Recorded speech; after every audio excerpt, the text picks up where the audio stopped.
Mr. and Mrs. Peter had plans for a night out with friends, leaving their 2 boys in the care of a babysitter. Despite arranging for the babysitter to arrive by 8 o'clock, she was delayed, causing some concern. Eventually, the doorbell rang, signaling the babysitter's arrival. "Hi Samara, thanks for coming. We'll be back late. Likely around 1 o'clock in the morning. Please make sure the kids are fed and in bed by 9:30. I've left snacks in the fridge for them. If they have trouble sleeping, there are storybooks in their room, and if you need anything, don't hesitate to call us. You have our number. All right kids, behave yourselves. Have a good night."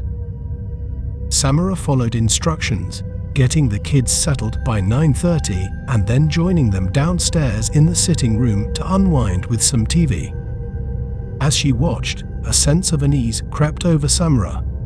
A clown doll, seemingly out of place, caught her attention from across the room.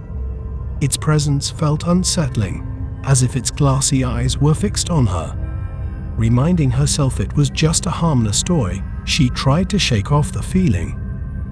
Late into the night, while engrossed in the television's glow, Samara became acutely aware of heavy breathing behind her. Startled, she muted the TV, but the house fell eerily silent. Uneasy, she resumed watching, trying to ignore the sensation of being watched.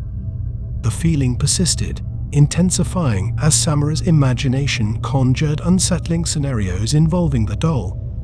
Eventually, she couldn't bear it any longer, deciding to relocate the doll to another room. With the doll out of sight, Samara felt a wave of relief wash over her. The previously ominous atmosphere dissipated, and she settled back into watching TV. Later, Mrs. Peter called to check in.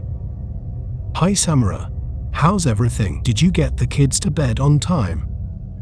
"Yes, Mrs. Peter, everything's fine. The kids were angels. They ate and went to bed without a fuss."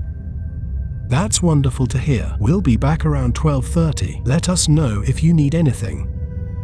"Actually, Mrs. Peter, there's something I wanted to mention. It might sound silly, but I moved a clown doll from the sitting room to another room. It was making me a bit uneasy, so I hope you don't mind." "A clown doll? We don't own one. Are you sure?" Samara's heart skipped a beat, realization dawning upon her.